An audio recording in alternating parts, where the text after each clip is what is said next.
हाय, good afternoon. Lecture 17 शुरू होने वाला है आज अल्कोहल का। अल्कोहल ईथर फिनॉल हम पढ़ते चले आ रहे हैं और इसमें हमने कुछ थोड़ा सा ईथर तक का पोर्शन कर लिया है। जो पोर्शन हम डिस्कस कर चुके हैं वो general discussion, structure, IUPAC naming of ethers, ये लास्ट क्लास में हमने किया। अभी आज जो हम शुरू करने वाले हैं वो प्रिपरेशन ऑफ ईथर है। इसमें हम डिहाइड्रेशन ऑफ अल्कोहल पढ़ेंगे, विलियमसन ईथर सिंथेसिस पढ़ेंगे, preparation from diazomethane and alcohol, ether की प्रिपरेशन ये डिस्कस की जाएंगी। उसके बाद वाले लेक्चर में हम प्रॉपर्टीज ऑफ ईथर्स डिस्कस करेंगे, फिजिकल प्रॉपर्टीज, क्राउन ईथर्स क्या होते हैं, and cleavage with hydrogen iodide, electrophilic substitution and hydrolysis with sulphuric acid, ये सब डिस्कस किया जाएगा। तो चलिए प्रिपरेशन हम शुरू करते हैं। ईथर बनाने के लिए हम स्टार्टिंग मटेरियल अल्कोहल ले सकते हैं, और अल्कोहल को अगर हम डिहाइड्रेट करते हैं, वाटर निकाल देते हैं दो अल्कोहल मॉलिक्यूल से, डेफिनेटली ये काम सल्फ्यूरिक एसिड की प्रेजेंस में किया जाएगा। जब हम सल्फ्यूरिक एसिड के प्रेजेंस में दो अल्कोहल मॉलिक्यूल्स से एक वाटर को हटा देते हैं, ये एक अल्कोहल दूसरा अल्कोहल, इन दोनों को जब हमने कंबाइन कर दिया, वाटर हटा दिया -H2, ये वाटर का हटाना बोला जाता है डिहाइड्रेशन रिएक्शन। डिहाइड्रेशन करने के लिए जो रिएजेंट यूज किया जाता है वो सल्फ्यूरिक एसिड होता है H2SO4, और ये कॉन्सेंट्रेटेड होना चाहिए और टेम्परेचर ज्यादा होना चाहिए। इन सारी कंडीशन के चलते ये वाटर इससे निकल जाता है। एक अल्कोहल मॉलिक्यूल दूसरा अल्कोहल मॉलिक्यूल, जब इन दोनों से वाटर ये माइनस हो जाएगा तो क्या बन जाएगा, ROR, और ऑक्सीजन।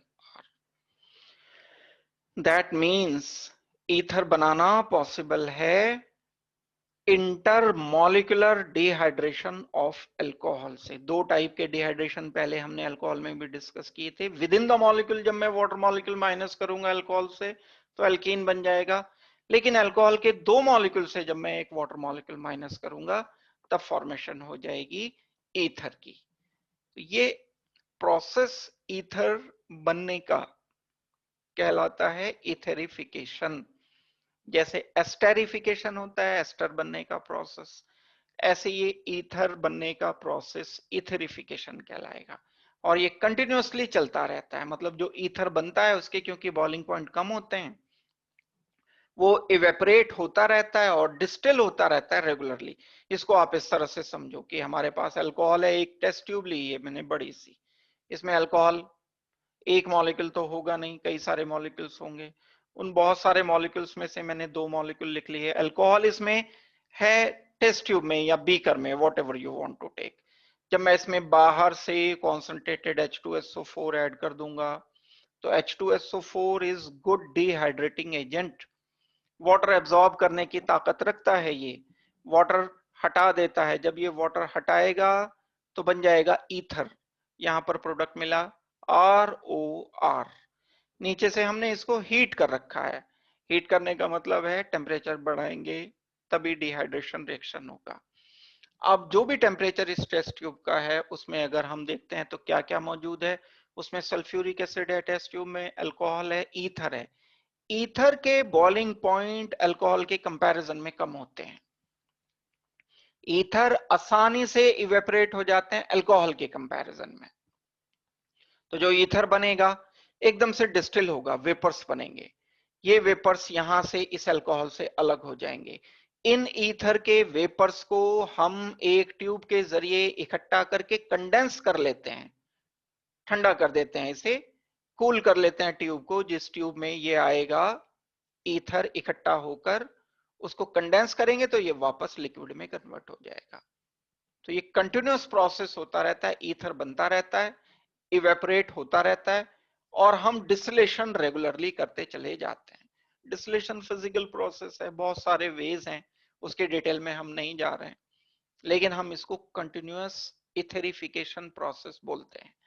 टेम्परेचर एक लिमिट से ज्यादा हम कर देंगे तो जो डिहाइड्रेशन होगा वो विद इन द मॉलिक्यूल यानी इंट्रा मॉलिक्यूलर डिहाइड्रेशन होगा, लेकिन एक लिमिट तक 413 केल्विन, डिग्री सेल्सियस नहीं, 413 केल्विन अगर हम करते हैं सल्फ्यूरिक एसिड ऐड करने के बाद टेम्परेचर और इथेनॉल हम रिएक्टेंट लेते हैं तो हमें प्रोडक्ट मिल जाता है डाई इथाइल ईथर।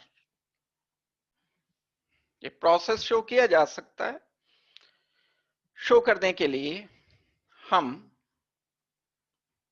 ईथर बनाने के लिए इथेनॉल के दो मॉलिक्यूल्स C2H5OH सल्फ्यूरिक एसिड की प्रेजेंस में, जो कि कॉन्सेंट्रेटेड होना चाहिए, ये concentrated sulphuric acid dehydrating agent होता है।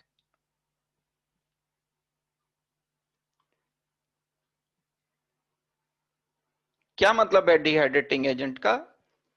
ये कहीं से वाटर हटाने की पावर रखता है, वाटर एब्जॉर्ब कर सकता है। डिहाइड्रेटिंग एजेंट हम उसको कहते हैं जिसकी खुद की एफिनिटी इंटरेक्शन वाटर से काफी ज्यादा होता है। सल्फ्यूरिक एसिड को कहीं वाटर मिलता है तो ये उसे एब्जॉर्ब कर लेता है, निकाल लेता है। तो ऐसे ही दो अल्कोहल के मॉलिक्यूल C2H5OH, एक और अल्कोहल का मॉलिक्यूल C2H5OH, इसमें से ये वाटर माइनस होकर ये वाटर जाएगा कहां? क्योंकि अल्कोहल का इंटरेक्शन इससे काफी ज्यादा है, जिसका रिजल्ट ये निकलेगा कि ये डिहाइड्रेटिंग एजेंट बोला जाएगा। वर्ड को समझने की कोशिश करो। What is dehydrating agent?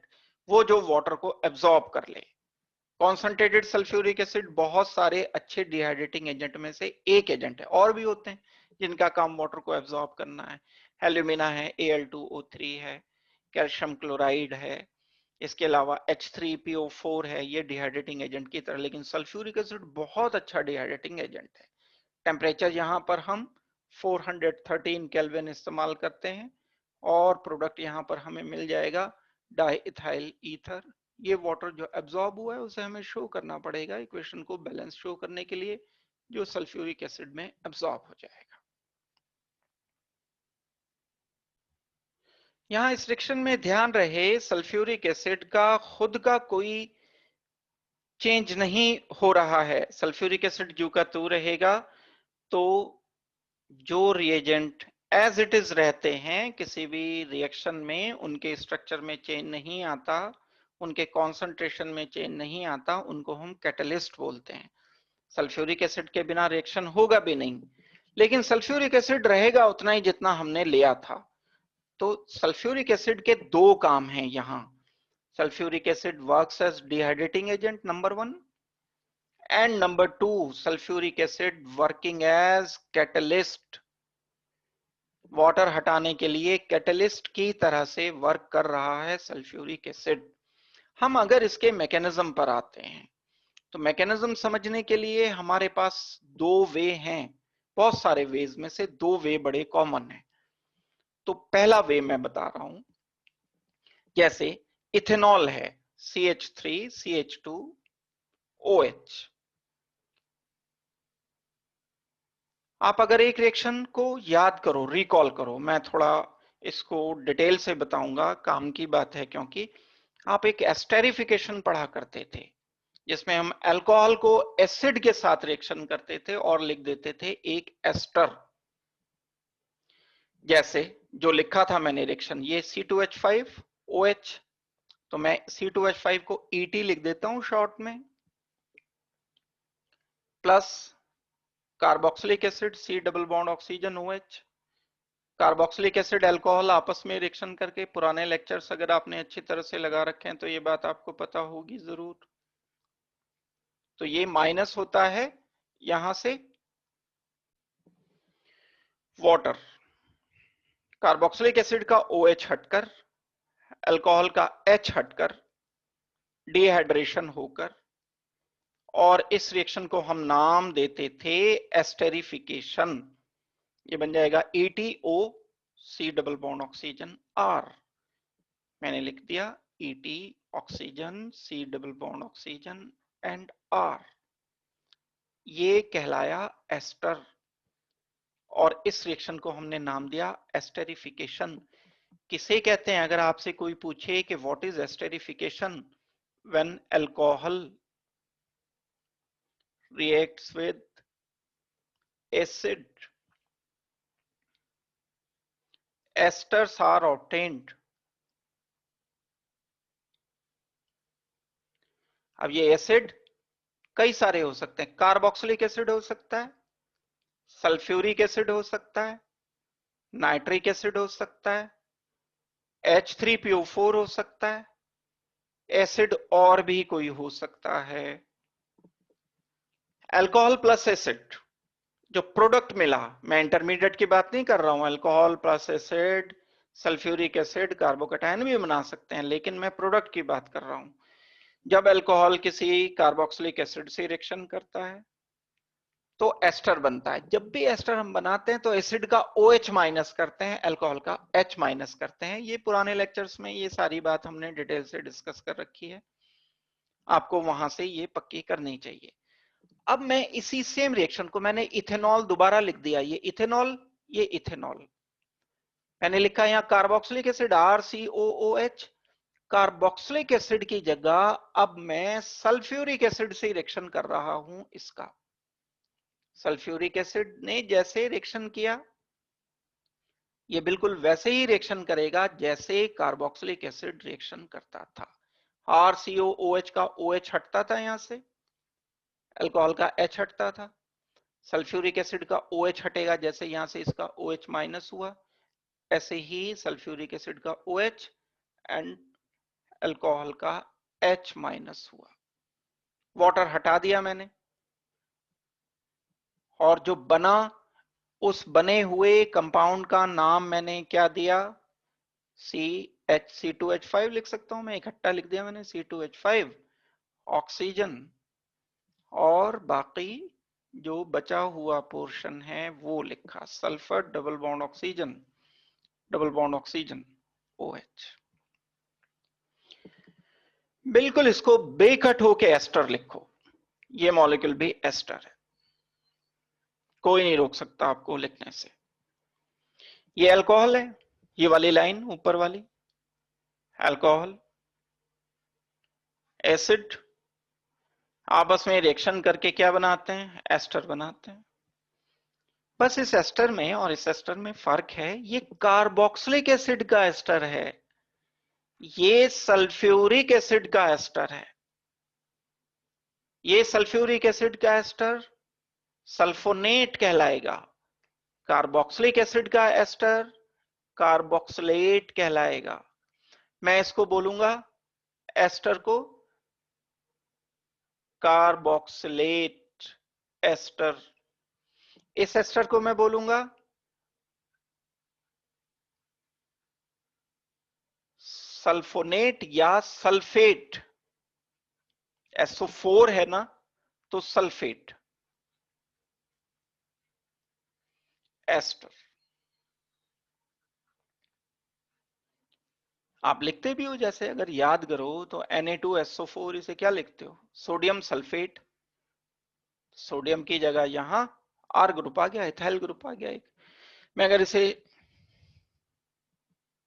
लिखता हूं तो ET इथाइल, इसको मैंने लिख दिया इथाइल।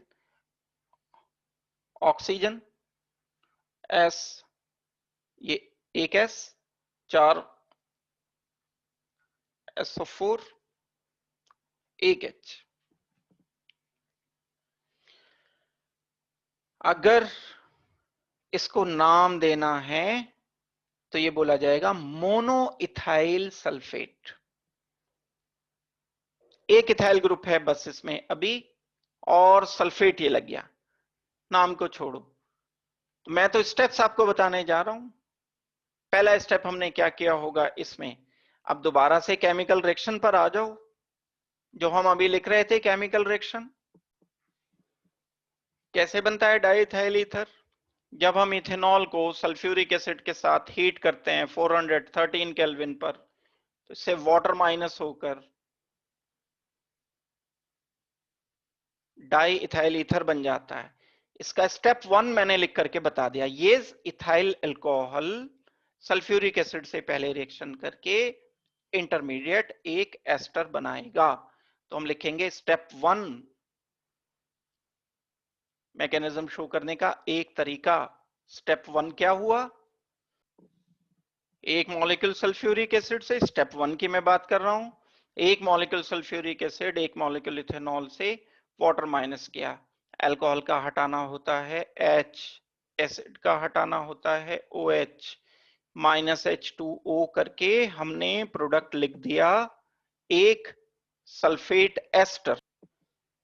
ये जो राइट हैंड पर बना है ये सल्फेट एस्टर है, ये ऊपर मैंने डिटेल से आपको बताया। अब आ जाते हैं, अब ये आगे बढ़कर ईथर बनाएगा। स्टेप 2 में हम इसे रिएक्ट कराएंगे।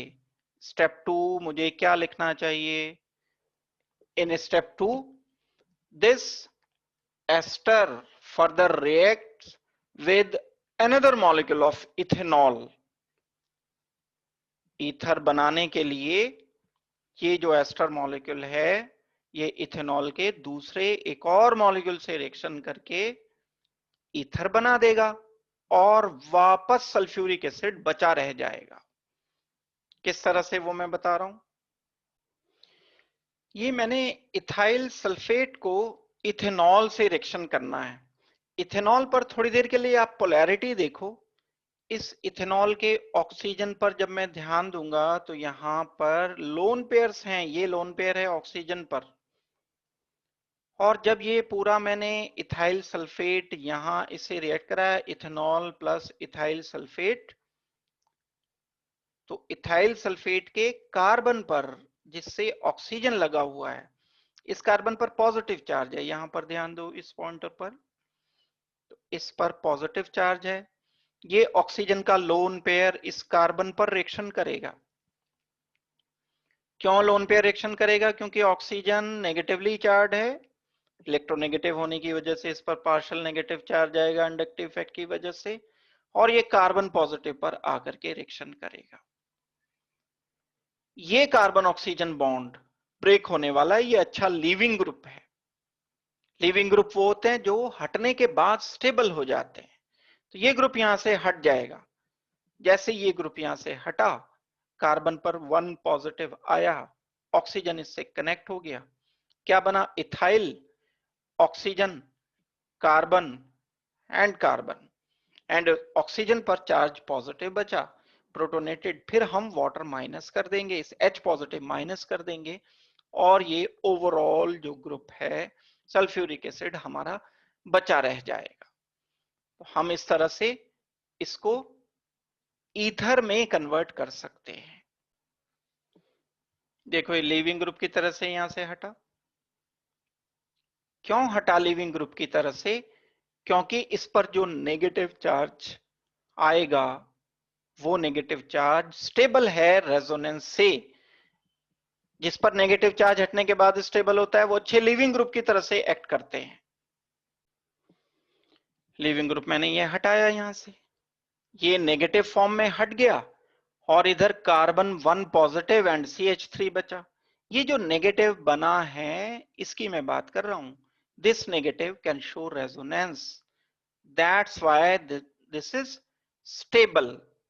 स्टेबल है तो it works as good leaving group, आसानी से हट गया ये। और अगर ये आसानी से हट गया तब इस कार्बन पॉजिटिव पर इसकी जगह इथेनॉल के ऑक्सीजन का लोन पेयर रिएक्शन कर सकता है। ये मैंने यहां रिजल्टेंट लिख दिया। यहां पॉजिटिव ऑक्सीजन के लोन पेयर ने इसे डोनेट किया, इथाइल OH कार्बन से कनेक्ट हो गया, इस कार्बन पॉजिटिव पर जो चार्ज कार्बन पर पॉजिटिव था वो मुझे यहां लिखना होगा। फाइनली क्या होगा, ये वाला मॉलिक्यूल H पॉजिटिव माइनस करके, H पॉजिटिव हटाकर इथाइल ऑक्सीजन इथाइल में कन्वर्ट हो जाएगा। कैसे लिखूंगा मैं फाइनल प्रोडक्ट, ये पूरा CH3 CH2 oxygen H positive यहां से माइनस कर दिया मैंने, H पॉजिटिव हटा दिया, तो ये H पॉजिटिव कहां चला जाएगा, इस ऑक्सीजन नेगेटिव के पास।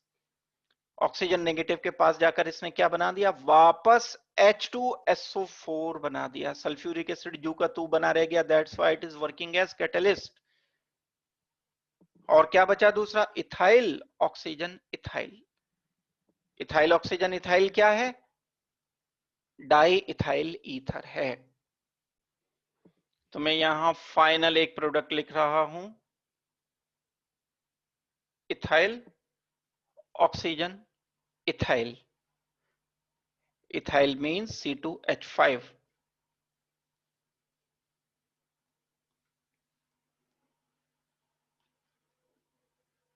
और ये वाला जो H पॉजिटिव हटा, इसके साथ कंबाइन कर गया ये, साथ में मैंने एक और प्रोडक्ट बाय प्रोडक्ट लिखा H2SO4।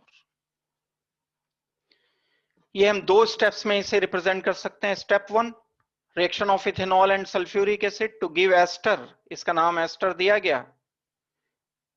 स्टेप 2 क्या लिखेंगे, जो एस्टर बना that reacts with ethanol to give ether. साथ में लिख दिया हमने सल्फ्यूरिक एसिड जो कंज्यूम हो गया था वो वापस बन गया, that's why this reaction is catalysed by sulphuric acid. एक मैकेनिज्म, एक वे समझने का, एक वे बताया पहला। अब दूसरा बताने जा रहा हूं मैं दूसरे नंबर पर। मैकेनिज्म नंबर 2 पर आते हैं। देखो, मैकेनिज्म नंबर 2 में हम सल्फ्यूरिक एसिड को एज इट इज रिएक्ट नहीं करते, H2SO4 डिसोसिएट होता है पहले H positive plus HSO4 negative में। ये H पॉजिटिव प्रोटोनेशन देगा इस अल्कोहल का। अल्कोहल के पास लोन पेयर्स हैं, पार्शियल नेगेटिव चार्ज है। एसिड ने जो H पॉजिटिव दिया है, H पॉजिटिव के पास एक वेकेंट ऑर्बिटल होता है। ये एसिड है, ये बेस है, ये अपना लोन पेयर इसके खाली ऑर्बिटल में देगा। जो अपना लोन पेयर किसी के वेकेंट ऑर्बिटल में डोनेट करते हैं उनको बेस कहा जाता है। और अगर ये कार्बन के वेकेंट ऑर्बिटल में डोनेट करता तब मैं इसको न्यूक्लियोफाइल बोलता। इसको न्यूक्लियोफाइल नहीं बोलना है, बहुत सारे लोग गलती करते हैं, इसको न्यूक्लियोफाइल बोल देते हैं। फिलहाल इस रिएक्शन में जहां मैं इसको H पॉजिटिव से कंबाइन करा रहा हूं, ये न्यूक्लियोफाइल नहीं है, ये बेस है, लुईस बेस है। ये लुईस एसिड है, एसिड बेस रिएक्शन है। इलेक्ट्रोफाइल न्यूक्लियोफाइल अलग चीज है। इसको इलेक्ट्रोफाइल न्यूक्लियोफाइल कहना एब्सोल्युटली रॉन्ग है। इसलिए रॉन्ग है क्योंकि न्यूक्लियोफाइल वो होता है जो कार्बन पॉजिटिव पर जाकर के रिएक्शन करता है। वेल, हमने इसका प्रोटोनेशन कर दिया। प्रोटोनेशन होने पर अब ये प्रोटोनेटेड अल्कोहल जो बन गया positive, this is called as protonated alcohol.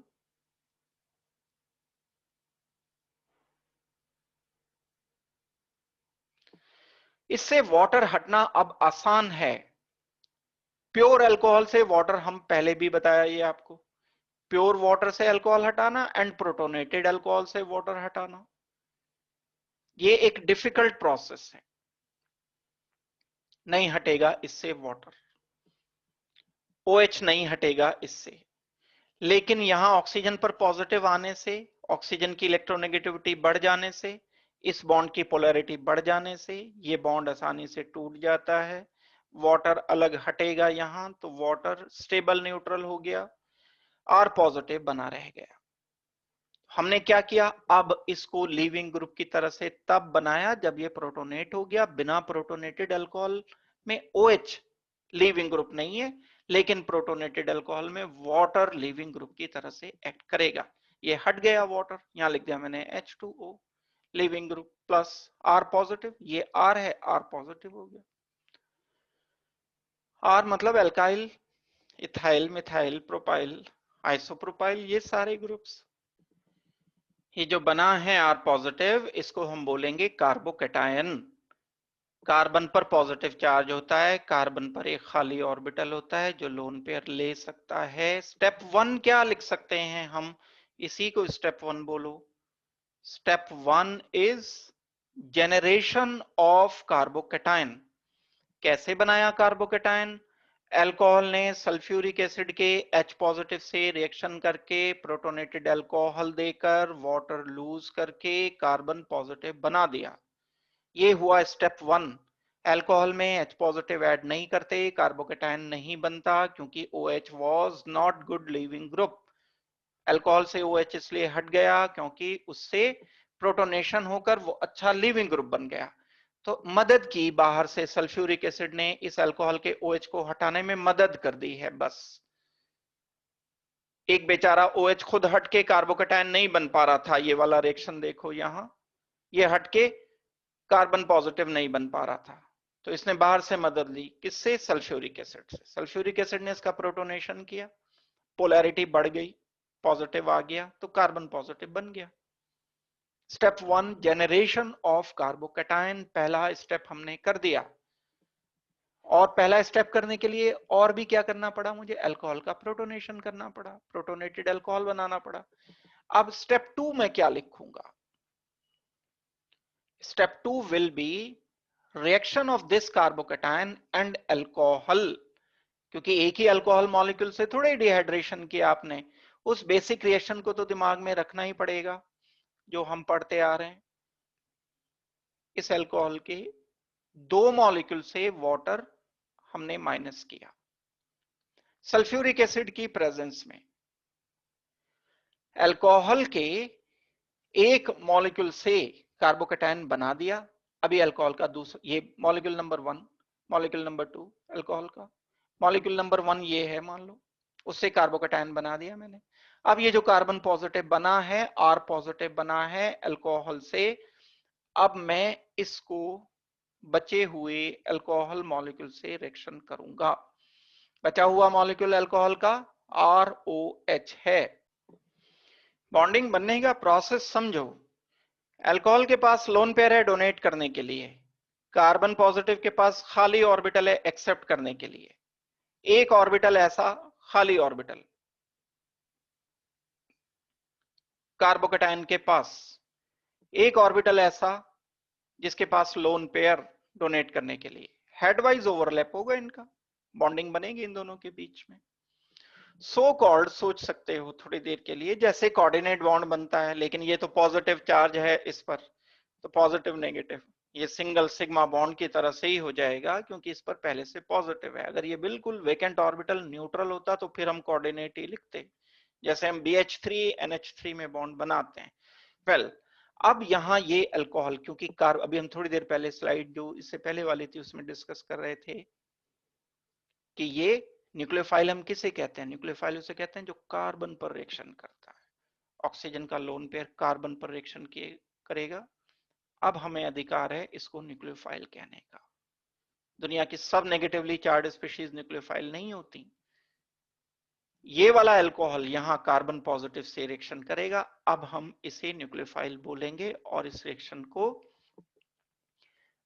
R oxygen R H positive लिखने के बाद -H पॉजिटिव करेंगे। इस स्टेप को हम बहुत सारे नाम दे सकते हैं। Attack of nucleophile on carbon positive भी कह सकते हैं। हम कह सकते हैं कि कार्बोकेटाइन का इस अल्कोहल से रिएक्शन होकर formation of protonated ether ROR है। प्रोटोनेटेड अल्कोहल नहीं है, ये प्रोटोनेटेड ईथर है। अब ये डीप्रोटोनेशन देगा, इससे -H पॉजिटिव यहां से हट गया। ये -H पॉजिटिव जब होगा बचा क्या रह जाएगा? ROR, ईथर बचा रह गया। यही हमें बनाना था, ये जो ईथर बना है यही तो प्रिपेयर करना था। ये जो H पॉजिटिव है ये माइनस हो गया। इस पे ध्यान दो जरा, ये H पॉजिटिव कभी हमने यूज किया था स्टेप 1 में, सल्फ्यूरिक एसिड से उधार लिया था। अब ये सल्फ्यूरिक एसिड का जो उधार, सल्फ्यूरिक एसिड ने एक H पॉजिटिव दे दिया था अपना, खुद सल्फ्यूरिक एसिड का क्या कंपोनेंट बचा हुआ है? HSO4। अब ये जो H पॉजिटिव यहां से निकला ये वापस उसे उधार देने जाएगा और दोबारा से इसको सल्फ्यूरिक एसिड बना देगा। H2SO4 ज्यू का तू रहा। वही बात हम पहले भी बोल रहे थे कि sulphuric acid is working as catalyst है।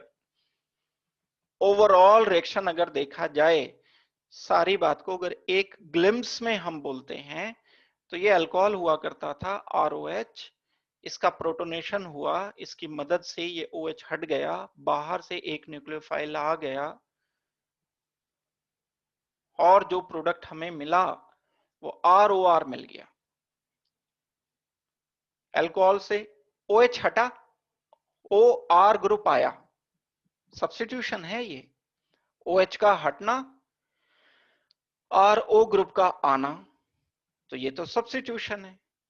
जो RO ग्रुप आ रहा है ये ROH, वो एज ए न्यूक्लियोफाइल आ रहा है।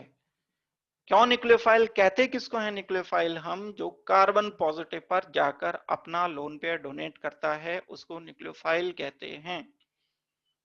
तो एक तो ये सब्स्टिट्यूशन है, दूसरा न्यूक्लियोफाइल के जरिए हो रहा है, इसलिए हम इसे ओवरऑल रिएक्शन को न्यूक्लियोफिलिक सब्स्टिट्यूशन बोलेंगे।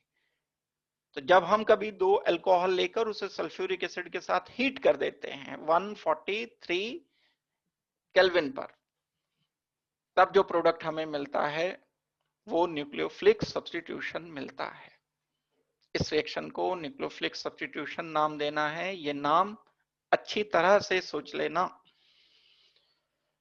जब कभी अल्कोहल के दो मॉलिक्यूल सल्फ्यूरिक एसिड के साथ हीट करते हैं एंड 413 केल्विन पर हीट कर देते हैं, तब न्यूक्लियोफिलिक सब्स्टिट्यूशन होकर SN रिएक्शन होकर जो प्रोडक्ट हमें मिलेगा वो ईथर मिल जाएगा। दो वे मैंने आपको बताया, एक ये वाला जो सामने लिखा है, एक इससे पहले वाला जो मैंने आपको बताया। अब जैसे मैंने ये समझा दिया वही बात ये सामने स्लाइड में बिल्कुल ठीक इसी तरह से, लिमिटेशन तो बाद की बात है। पहले ये देखो, formation of protonated alcohol fast step होता है, फिर ये बना कार्बोकैटायन बना, फिर हम न्यूक्लियोफाइल का इस प्रोटोनेटेड अल्कोहल पे रिएक्शन करके कार्बोकैटायन पर रिएक्शन करेंगे। थोड़ा सा ये डिफरेंट है क्योंकि जब ये डिटेल आ गई, क्योंकि SN बोल दिया मैंने, तो SN1 एंड SN2 दो तरह से ये हो सकता है। तो अभी आप जो मैंने आपको बताया उसे कर लो। जब मैं स्प्लिट करूंगा इसे SN1 एंड SN2 को, तब और मैं डिटेल इसकी बता दूंगा आपको। अब इसके बनाने में दिक्कत क्या आती है ये हम सोचें। अब मान लो मेरे पास एक टेस्ट ट्यूब है, थोड़ा इसको जो कॉम्प्लिकेसी आती है इस रिएक्शन को करने में उसको मैं डिस्कस करना चाह रहा हूं। मैंने उसमें इथेनॉल लिया C2H5OH, यानी मॉलिक्यूल सिर्फ इथेनॉल के हैं, इथेनॉल इथेनॉल C2H5OH।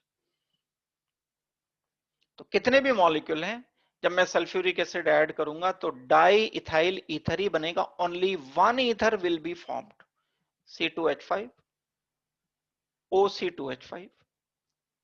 लेकिन जब मैं दो डिफरेंट अल्कोहल यूज कर लूंगा, मैंने एक टेस्ट ट्यूब ली, उस टेस्ट ट्यूब में एक C2H5OH लिया, एक मिथेनॉल ले लिया, अलग ले लिया अब अल्कोहल दूसरा।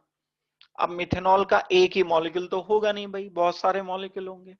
अगर 1 मोल भी लिया तो एवोगैड्रो नंबर के बराबर इसके मॉलिक्यूल्स आ जाएंगे। तो यहां पर इथेनॉल भी बहुत सारे दूसरे मौजूद हैं, मिथेनॉल भी बहुत सारे दूसरे मौजूद हैं। पॉसिबिलिटी बहुत सारी संभावनाएं हैं। एक पॉसिबिलिटी ये है कि ये इथेनॉल से ही वाटर माइनस कर दे और इथाइल ऑक्सीजन इथाइल बनाए। एक पॉसिबिलिटी क्या है कि ये इथेनॉल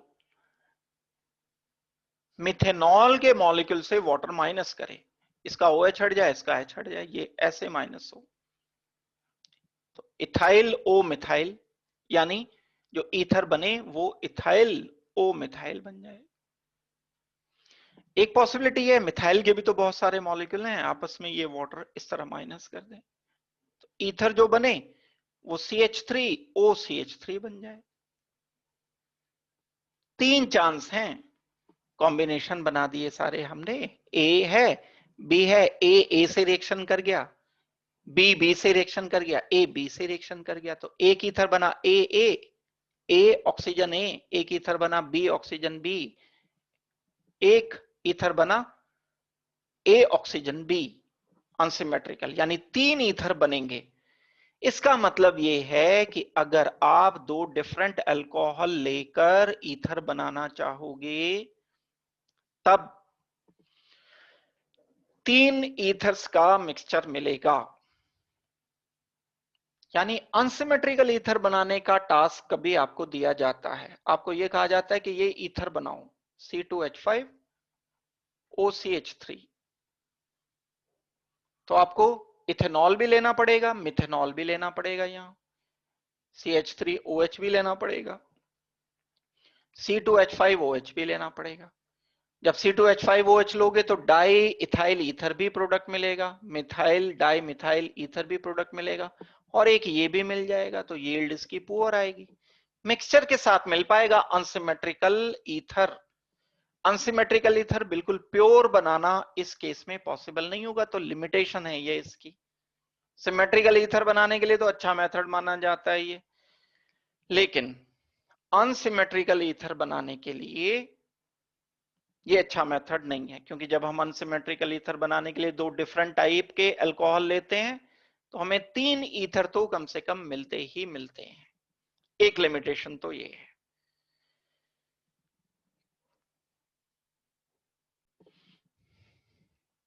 इसको आपको नोट कर लेना चाहिए कि ये लिमिटेशन क्या है। अल्कोहल दो डिफरेंट अगर लिए सल्फ्यूरिक एसिड से हीट करने पर हमें 3 अलग अलग ईथर मिले। देखो एक ROH है, एक R-OH है, जैसे मैंने अभी से इथाइल ले लिया था, इसे मिथाइल ले लिया था, मिथाइल अल्कोहल इथाइल अल्कोहल, तो ये 3 ईथर अलग अलग मिल गए।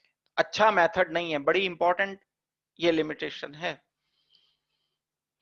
डाई इथाइल ईथर बनाने के लिए अच्छा मेथड है, सिर्फ इथेनॉल लेकर के काम चल जाएगा। लेकिन अगर आपसे कहा जाए मिथाइल इथाइल ईथर बनाओ, ये वाला मेथड यूज करो, तो आप कहोगे दो ईथर तो फालतू बन जाएंगे जो हमने बनाने चाहे नहीं थे। एक और इसकी लिमिटेशन है, जो हमारे पास ये अल्कोहल है, एक बिल्कुल फिक्स से टेम्परेचर पर हमें इसे हीट करना होता है। टेम्परेचर अगर मैंने इथेनॉल लिया तो 413 एक फिक्स टेम्परेचर रखना पड़ेगा, उससे थोड़ा सा भी एलिवेट कर दिया टेम्परेचर तो with in the molecule dehydration होना शुरू हो जाता है। दो मॉलिक्यूल से वाटर हटने की जगह with in the molecule water हटकर एल्कीन बन जाया करता है, इंट्रा मॉलिक्यूलर डिहाइड्रेशन हो जाएगा, एल्कीन बन जाएगा। यानी टेम्परेचर बहुत केयरफुली रेगुलेट करना पड़ता है। जरा सा भी हम टेम्परेचर पर ध्यान नहीं देंगे, थोड़ा सा 5, 7, 8, 10 डिग्री टेम्परेचर ऊपर अगर बढ़ गया तो बनाने चले थे हम ईथर, बन गया एल्कीन। टेम्परेचर की मॉनिटरिंग बहुत केयरफुली करनी पड़ती है, रिएक्शन केयरफुल करना पड़ता है, ये इसकी एक लिमिटेशन है। तीसरी एक लिमिटेशन ये है, जो टर्शरी अल्कोहल्स होते हैं, टर्शरी अल्कोहल की टेंडेंसी एल्कीन बनाने की ज्यादा होती है, क्योंकि एक तरफ ये ईथर बना रहा है, एक तरफ ये एल्कीन भी बना सकता है। जब हम सल्फ्यूरिक एसिड के साथ इसे हीट करते हैं तो carbon double bond carbon formation होती है, ये एल्कीन स्टेबलाइज होता है, इसका कॉरेस्पॉन्डिंग कार्बोकैटायन जो इंटरमीडिएट मैकेनिज्म लिखते हुए बनाएंगे वो हाईली स्टेबल बनेगा। इन दो कारणों से टर्शरी अल्कोहल एलिमिनेशन को फेवर करते हैं। तो अगर कभी आपको ये टास्क दे दी गई करने के लिए कि आप ऐसा ईथर बना करके बताओ जिसमें दोनों तरफ टर्शरी ग्रुप लगे हुए हैं, तो ये मेथड एप्रोप्रिएट मेथड नहीं है, क्योंकि इसके लिए मुझे टर्शरी ब्यूटेनॉल लेना पड़ेगा, एक टर्शरी अल्कोहल लेना पड़ेगा, और टर्शरी अल्कोहल तो एलिमिनेशन को फेवर करते हैं। इसलिए टर्शरी ईथर बनाने के लिए ये अच्छा मेथड काउंट नहीं होता। हाँ, प्राइमरी अल्कोहल तक तो ठीक है, जब प्राइमरी अल्कोहल हम यहाँ ROH वाला प्राइमरी अल्कोहल अगर लें तब तक तो अच्छी बात है, बन जाता है ईथर। सेकेंडरी के केस में गड़बड़ होना शुरू हो जाती है, कंसिडरेबल अमाउंट एल्कीन का मिलता है, और टर्शरी में तो मिलता ही प्योर एल्कीन है, ईथर मिलता ही नहीं है। 3 लिमिटेशन बता दी मैंने। 2 डिफरेंट अल्कोहल लेकर हम 3 ईथर का मिक्सचर ऑब्जर्व करते हैं, प्योर ईथर नहीं मिलता। दूसरा, अगर हम टेम्परेचर जरा सा ध्यान नहीं देंगे टेम्परेचर पर, एलिवेट एकदम तेजी से कर दिया टेम्परेचर हमने, तो ईथर बनते बनते एल्कीन बन जाएगा। तीसरी एक लिमिटेशन है कि टर्शरी अल्कोहल लेने पर एल्कीन मेजर प्रोडक्ट मिलता है, सेकेंडरी एंड टर्शरी लेने पर, और हमें रेस्ट्रिक्टेडली प्राइमरी टाइप के ईथर ही इसमें प्रोडक्ट की तरह से बनाने को मिलते हैं। सेकेंडरी एंड टर्शरी ईथर्स हम इस मेथड से प्रॉपरली नहीं बना पाते। तो ये जितनी बात मैंने बताई है वो आप इसको कंसीडर कर लो, अच्छी तरह से देख लो। इसके बाद हम दूसरा रिएक्शन करते हैं, दूसरी प्रिपरेशन करते हैं। ईथर की प्रिपरेशन हमने एक कर ली, सेकंड प्रिपरेशन पर आते हैं। विलियमसन ईथर सिंथेसिस होता है, बड़ा सिंपल मेथड है, अल्काइल हैलाइड में हमने ये डिस्कस किया है, लेकिन मैं दोबारा से इसको डिस्कस करूंगा, बताऊंगा आपको। विलियमसन ईथर सिंथेसिस में हम सबस्ट्रेट मॉलिक्यूल लेते हैं, एक RCl, RBr, RI हैलाइड। ये जो अल्काइल हैलाइड होते हैं, इनमें एक खास बात हैलोजन के लिए ये होती है कि ये अच्छे लीविंग ग्रुप होते हैं। लीविंग ग्रुप उनको बोलते हैं जो कार्बन को छोड़कर आसानी से चले जाते हैं और पॉजिटिव चार्ज छोड़ करके जाते हैं कार्बन पर, उनको हम अच्छे लीविंग ग्रुप बोलते हैं।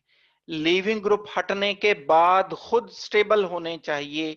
R पॉजिटिव बन रहा है, या अगर अनस्टेबल है तो बनेगा नहीं, ट्रांजिशन स्टेट बनेगी। जो Cl नेगेटिव बना, it must be stable.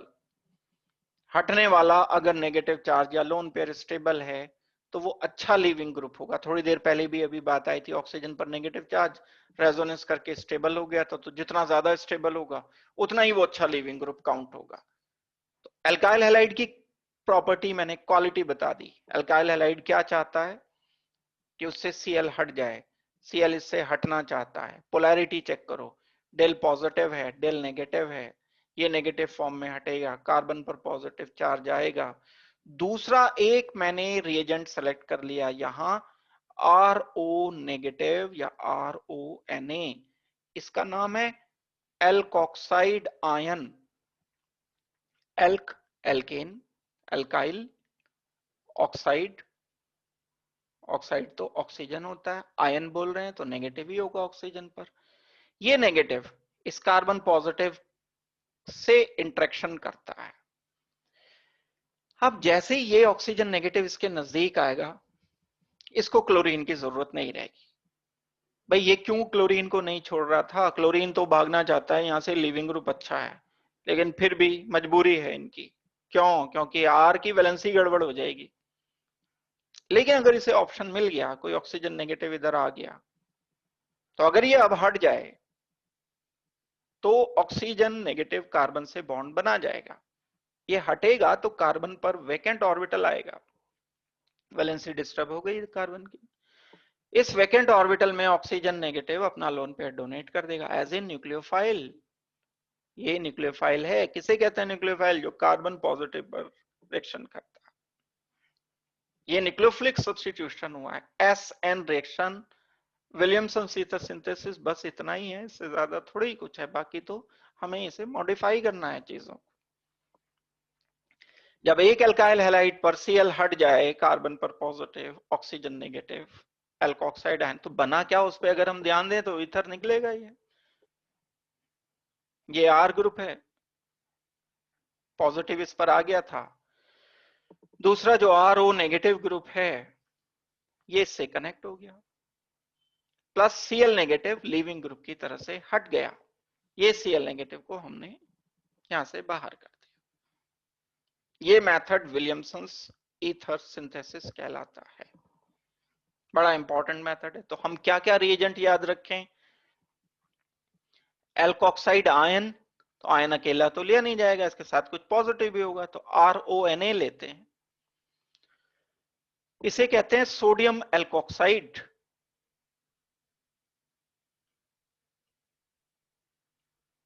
Plus alkyl halide,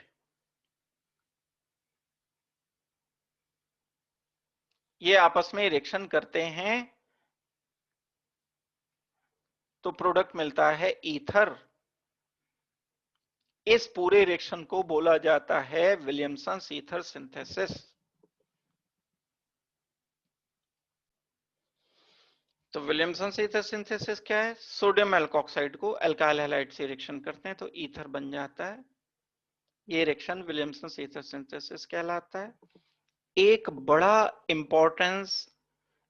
importance इस रिएक्शन की ये है कि हम अनसिमेट्रिकल ईथर इससे आसानी से बना सकते हैं। जो इससे पहले वाला मेथड पढ़ा था हमने, सल्फ्यूरिक एसिड को जब अल्कोहल के साथ हीट करते हैं तो हम अनसिमेट्रिकल बनाना चाहें तो 3 का मिक्सचर मिलता था, वो प्रॉब्लम यहां ओवरकम कर ली जाती है। अब आप अपनी मर्जी का ईथर बना सकते हो, यहां पर मिक्सचर नहीं मिलेगा। अगर हमने अलग अलग एल्काइल ग्रुप भी लिए, क्योंकि ये रिएजेंट अलग है, मैंने यहां पर R डैश लिया, यहां पर R लिया, तो ये तो R डैश ही मिलेगा। R डैश ओ R, बस एक ही तो कंपाउंड मिलेगा, ये आपस में थोड़ा ही करेगा न्यूक्लियोफाइल वाला न्यूक्लियोफाइल से। R dash O R dash बनने का तो कोई भी चांस नहीं है, क्योंकि इधर तो पॉजिटिव वाला तो सिर्फ R है ये। तो ये एक ऐसा रिएक्शन है जिसमें हमें अनसिमेट्रिकल ईथर बनाने का मौका मिल जाता है। It is a very good reaction for the formation of unsymmetrical ethers also. तो हम ये रिएक्शन कंसीडर कर सकते हैं, सारे जो सामने लिखे हुए हैं ये रिएक्शन सोचे जा सकते हैं विलियमसन ईथर सिंथेसिस में। देखो ये अनसिमेट्रिकल ईथर बना, फर्स्ट वाला जो बनाया गया RONA-X, मैंने डिटेल से आपको बताया। डेल पॉजिटिव है, X गुड लीविंग ग्रुप यहां से हटा, Na पॉजिटिव, ऑक्सीजन नेगेटिव, ये ऑक्सीजन नेगेटिव कार्बन पॉजिटिव पर आएगा। SN रिएक्शन हुआ, न्यूक्लियोफिलिक सब्स्टिट्यूशन हुआ, ROR इसमें प्रोडक्ट मिल जाता है। इसी तरह से CH3ONA लिया हमने, सोडियम मिथॉक्साइड बोलेंगे हम इसको। CH3 आया, आइडोमीथेन, पोलैरिटी देख लो, del positive del negative. Leaving group, अच्छा लीविंग ग्रुप, यही यहां से निकल के भागने की कोशिश करेगा। जैसे ये भागा यहां से, oxygen negative will react with carbon positive, क्या बना कंपाउंड CH3OCH3। सिमेट्रिकल भी बना सकते हैं, अनसिमेट्रिकल भी बना सकते हैं। बाय प्रोडक्ट क्या मिला? NaI बाय प्रोडक्ट मिल जाएगा। एक C2H5ONA है, सोडियम इलेक्ट्रोपॉजिटिव है, ऑक्सीजन नेगेटिव है, डेल नेगेटिव डेल पॉजिटिव। अगर हम इसे मिथाइल आयोडाइड से रिएक्शन करते हैं, आइडोमीथेन,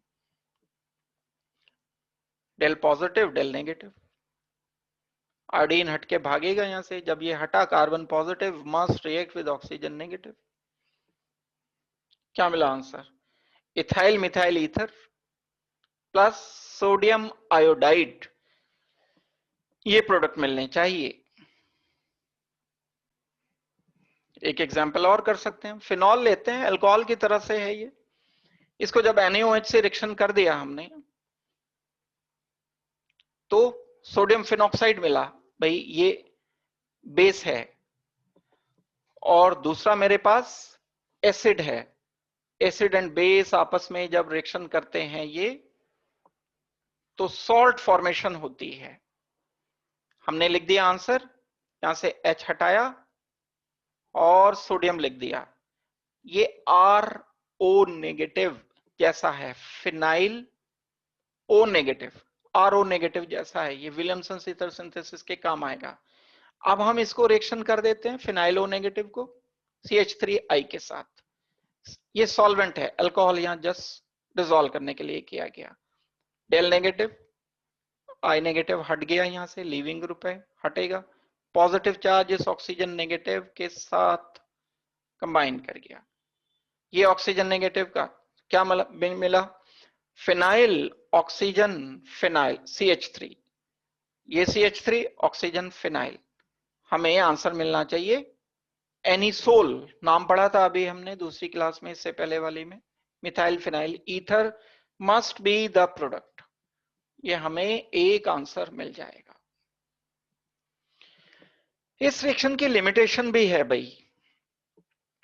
एक प्रॉब्लम इसमें यह आती है कि अगर हम टर्शरी हैलाइड ले लेते हैं, मान लो मैंने ये टर्शरी आयोडाइड लिया, तो टर्शरी आयोडाइड बहुत आसानी से बेस की प्रेजेंस में एलिमिनेशन देते हैं, और ये RO नेगेटिव जो हम यूज कर रहे हैं ये बेस है, टर्शरी आयोडाइड लिया गया। अगर मैं इसको रिएक्शन कर दूंगा C2H5ONA के साथ, होना तो ये चाहिए था कि आयोडीन हटता, कार्बन पॉजिटिव पर ऑक्सीजन नेगेटिव, ये माइनर मिलता है, लेकिन क्योंकि टर्शरी आयोडाइड फ्री कार्बोकेटाइन बनाते हैं, और फ्री कार्बोकेटाइन बेस की प्रेजेंस में, ये इथाइल ONA नेचर में बेसिक है, फ्री कार्बोकेटाइन बेस की प्रेजेंस में एलिमिनेशन को प्रिफर करते हैं।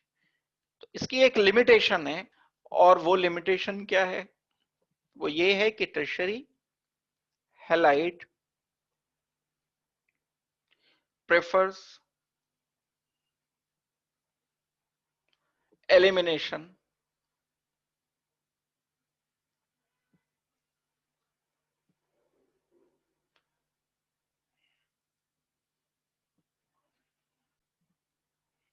so alkene is major product,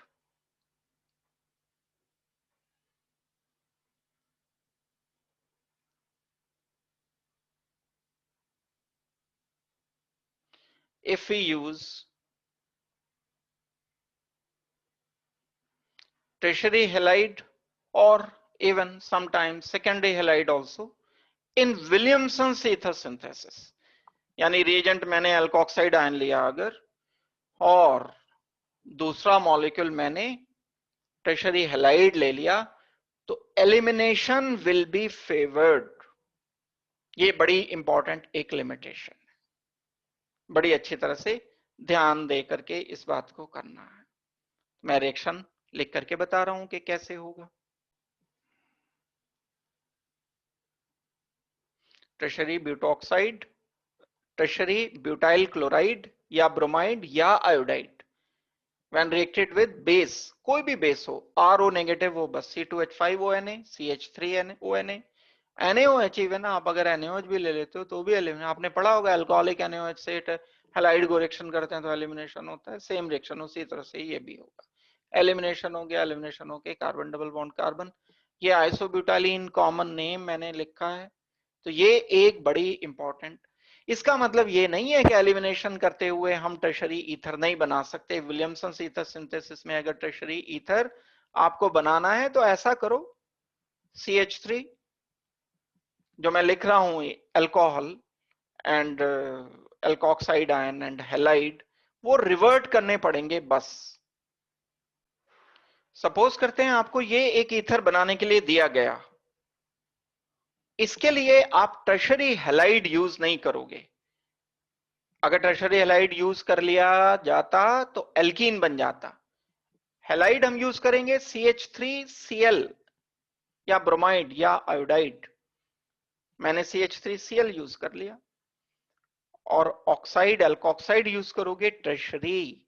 भाई हमें जो मना किया गया है वो टर्शरी हैलाइड के लिए तो मना किया गया है, टर्शरी अल्कोक्साइड के लिए तो मना करने के लिए नहीं बोला। तो हमें टर्शरी अल्कोक्साइड यूज करते हुए विलियमसन ईथर सिंथेसिस करना होगा। ये ऑक्सीजन नेगेटिव है, ये क्लोरीन हटा लीविंग ग्रुप की तरफ से, कार्बन पर चार्ज आया पॉजिटिव, ये पॉजिटिव चार्ज पर ऑक्सीजन नेगेटिव को आपको भेज देना होगा, और SN रिएक्शन करते हुए हमें प्रोडक्ट लिख देना होगा। बड़ी इंपॉर्टेंट बात है ये। इसके बाद एक स्टेप और मैं आगे बता रहा हूं, एक प्रिपरेशन और है जो हमें करनी है ईथर की, और वो है डाईएजो मीथेन के साथ। बड़ा सिंपल रिएक्शन है, ये भी कोई मुश्किल रिएक्शन नहीं है। जब हम रिएक्शन करते हैं अल्कोहल का, हम कर क्या रहे हैं, ये ईथर बना रहे हैं। ईथर बनाने के दो मेथड पढ़ लिए। तीसरा मेथड अब ये आ गया, अल्कोहल एंड डाइजोमीथेन। होता क्या है ये डाइजोमीथेन? डाई मतलब दो, एजो मतलब नाइट्रोजन, डाई एजोमीथेन CH2N2 को डाई एजोमीथेन कहते हैं। पहले मैं थोड़ा सा इसका स्ट्रक्चर आपको बता दूं कि ये लिखा कैसे जाता है।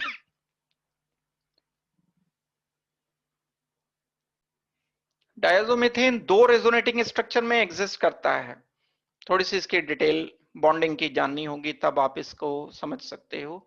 एक तो ये, दूसरा अगर मैं इस कार्बन पर डिलोकलाइजेशन करता हूं, और लग रहा होगा ये कार्बन पर कैसे कर दिया, इधर तो हो नहीं सकता क्योंकि नाइट्रोजन पर पहले से नेगेटिव है, तो नाइट्रोजन पर दो पॉजिटिव आ गए, गड़बड़ हो गई। इसे मेंटेन करने के लिए नाइट्रोजन का लोन पेयर या नेगेटिव चार्ज ये lone pair to pi delocalisation करेगा। मैं लिख दूंगा एक CH2 negative N triple bond N positive. अब ये वाला जो मॉलिक्यूल है बिल्कुल एल्काइल हैलाइड जैसा बन गया, बहुत आसान है समझना इसे। एल्काइल हैलाइड में अभी थोड़ी देर पहले हम क्या बोल रहे थे, चलो पहले एक स्टेप कर लें फिर उसके बाद देखेंगे। जब मैं इस मॉलिक्यूल को डायजोमीथेन को रिएक्शन कर दूंगा, ये डायजोमीथेन का स्ट्रक्चर लिखा है, ये डायजोमीथेन है, इसका मैंने स्ट्रक्चर ड्रॉ किया, इससे ज्यादा कुछ नहीं किया। इसको किससे रिएक्शन करना है? अल्कोहल के साथ रिएक्शन करना है। अल्कोहल किसे कहते हैं? ROH को कहते हैं। तो लिख लो भाई alcohol, R oxygen H, polarity check करो, डेल पॉजिटिव है, डेल नेगेटिव है।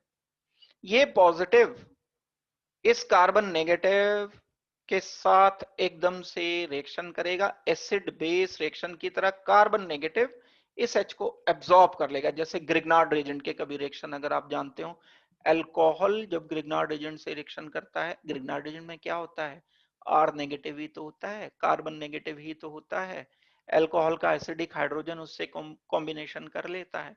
बिल्कुल वही सेम रिएक्शन है, ग्रिग्नार्ड रेजेंट का R नेगेटिव अल्कोहल के H पॉजिटिव से RH बना देता है, बस ये। लेकिन ग्रिग्नार्ड रिएजेंट नहीं है, इसमें मेटल नहीं है, लेकिन कार्बन नेगेटिव तो ऐसा ही है जैसा ग्रिग्नार्ड रिएजेंट में होता है।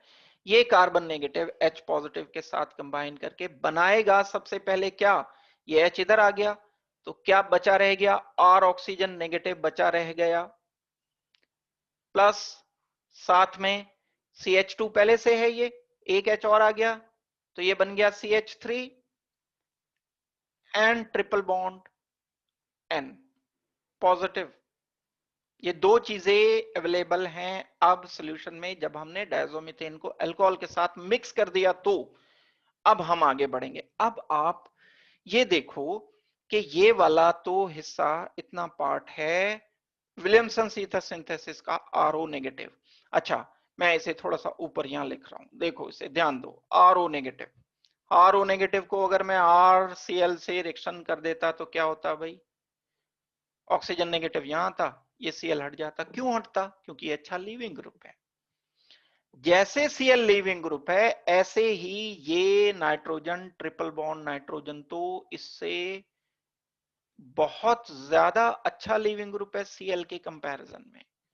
ये जो मैंने CH3N2 पॉजिटिव लिखा है, इससे ये नाइट्रोजन क्योंकि इलेक्ट्रोनेगेटिव है, पॉजिटिव है, बॉन्ड टूटेगा, टूटने के बाद नाइट्रोजन हटेगा, N2 तो बहुत स्टेबल होता है, कार्बन पॉजिटिव बना, CH3 पॉजिटिव पर ऑक्सीजन नेगेटिव का रिएक्शन होगा और एक न्यूक्लियोफिलिक सब्स्टिट्यूशन रिएक्शन होगा। और ये सारा प्रोसेस होने में जो बन जाएगा वो क्या बन गया? R ऑक्सीजन CH3, यही तो ईथर है, एक R, ये वाला R ऑक्सीजन, ये वाला oxygen negative, CH3 positive negative neutral हो गए, N2 यहां से हट गया लीविंग ग्रुप की तरह से, और इस रिएक्शन को हमने नाम दिया न्यूक्लियोफिलिक सब्स्टिट्यूशन, SN रिएक्शन का नाम दिया। दो रिएक्शंस का कॉम्बिनेशन है, कोई बहुत रॉकेट साइंस नहीं लगेगी, सिंपल है। दो रिएक्शन का कॉम्बिनेशन है, पहले डायजोमीथेन का कार्बन नेगेटिव अल्कोहल के एसिडिक हाइड्रोजन को एब्सॉर्ब करके एसिड बेस रिएक्शन देता है। स्टेप 2 में अल्कोहल का RO नेगेटिव न्यूक्लियोफाइल की तरह से रिएक्शन करते हुए CH3N2 पर न्यूक्लियोफिलिक सब्स्टिट्यूशन देता है। ये स्टेप 2 लिख दिया मैंने। सेकंड स्टेप, स्टेप 1 ये एसिड बेस रिएक्शन लिख दिया, बहुत आसान सा रिएक्शन है। डायजोमीथेन हम किसी भी अल्कोहल से, लिमिटेशन है लेकिन ये यहाँ बस हम CH3 ला सकते हैं और कोई अपनी मर्जी का अल्काइल ग्रुप, एक तरफ तो अपनी मर्जी है, अल्कोहल तो कोई भी R ग्रुप वाला लो, यहाँ तो कोई भी ले सकते हो, लेकिन डाइएजोमीथेन मतलब एक कार्बन है तो CH3 आएगा, CH3 आएगा तो ईथर पे बस CH3, यानी मिथाइल ईथर बनाने के लिए अच्छा मेथड काउंट होता है। तो इसलिए जो ये एक मेथड है इसकी लिमिटेशन है, लेकिन मेथड बड़ा अच्छा मेथड है और बड़ा सिंपल, बड़ा इंपॉर्टेंट मेथड है। तो हम इसे, इनके कुछ 2-4 रिएक्शन लिख लेते हैं, उन्हें समझ लेते हैं, कर लेते हैं एग्जांपल्स। जो डायजोमीथेन अल्कोहल से रिएक्शन करेगा ROH, ये ध्यान देने की बात है कि ये अल्कोहल का हाइड्रोजन नेचर में काफी एसिडिक है, और जब ये रिएक्शन डायजोमीथेन से करता है, मैंने अभी स्ट्रक्चर लिखा था, सब चीजों के लिए एक बैकबोन है स्ट्रक्चर को सोचना। जब हमने इसको रिएक्शन किया, रिएक्शन करने पर प्रोडक्ट मिल गया, ये सॉल्वेंट है, डिसॉल्व किया बस, इससे ज्यादा कुछ नहीं। ROCH3 मैकेनिज्म मैंने अभी बताया, वैसे ही मैकेनिज्म इसका करो। अब हम यहाँ R की जगह डिफाइन कर दें, R को मिथेनॉल ले लो, और product by product nitrogen bubble की तरह से, एक गैस की तरह से लिबरेट कर जाता है, एनवायरनमेंट में चला जाता है, बिल्कुल प्योर ईथर मिलता है। दूसरी सबसे बड़ी बात है इस रिएक्शन की, कुछ बाय प्रोडक्ट मिक्स नहीं रहता। इथेनॉल, ये एसिडिक हाइड्रोजन हटा दो, ये यहां पहुंचेगा, इथाइल OCH3 इसमें हमें प्रोडक्ट मिलना चाहिए, ये मेन प्रोडक्ट मिल जाते हैं। लिमिटेशन की बात मैं आपको बता चुका, सिर्फ हम मिथाइल ईथर बना पाते हैं ROCH3, हम अपनी मर्जी का दोनों तरफ R नहीं लिख सकते। अगर आप कहो कि इथाइल O इथाइल बना लो तो इस मेथड से नहीं बनेगा। हाँ, एक तरफ इथाइल अल्कोहल से आ जाए, लेकिन दूसरी तरफ तो डायजोमीथेन से तो CH3 ही बन पाएगा। Only methyl ether can be prepared by this method, ये इसके लिमिटेशंस। वेल, ये प्रिपरेशन मुझे 3 इस मेथड्स इस ईथर के लिए बतानी थी। आज के लिए मैं इतना ही रख रहा हूं। Thank you very much. आप लोगों ने इसको पढ़ा, अब नोट करके पढ़ना है, रिवीजन करके पढ़ना है। मैं इसके असाइनमेंट्स आपको दूंगा और उन असाइनमेंट्स को अच्छी तरह से आपको करना होगा। Okay, thank you very much, good luck. अगली क्लास में हम प्रॉपर्टीज ऑफ ईथर्स पढ़ेंगे। ये हमने प्रिपरेशंस पढ़ी हैं, प्रॉपर्टीज ऑफ ईथर्स जो बचता है, नेक्स्ट क्लास में हम प्रॉपर्टीज ऑफ ईथर्स को करेंगे। ये प्रिपरेशंस आपकी जो बेसिक सी प्रिपरेशन है, एडवांस लेवल पे जब हम करेंगे तो वो और कभी मैं बताऊंगा, लेकिन अभी सिंपल ये प्रिपरेशन हमने डिस्कस की है। Okay, thank you very much.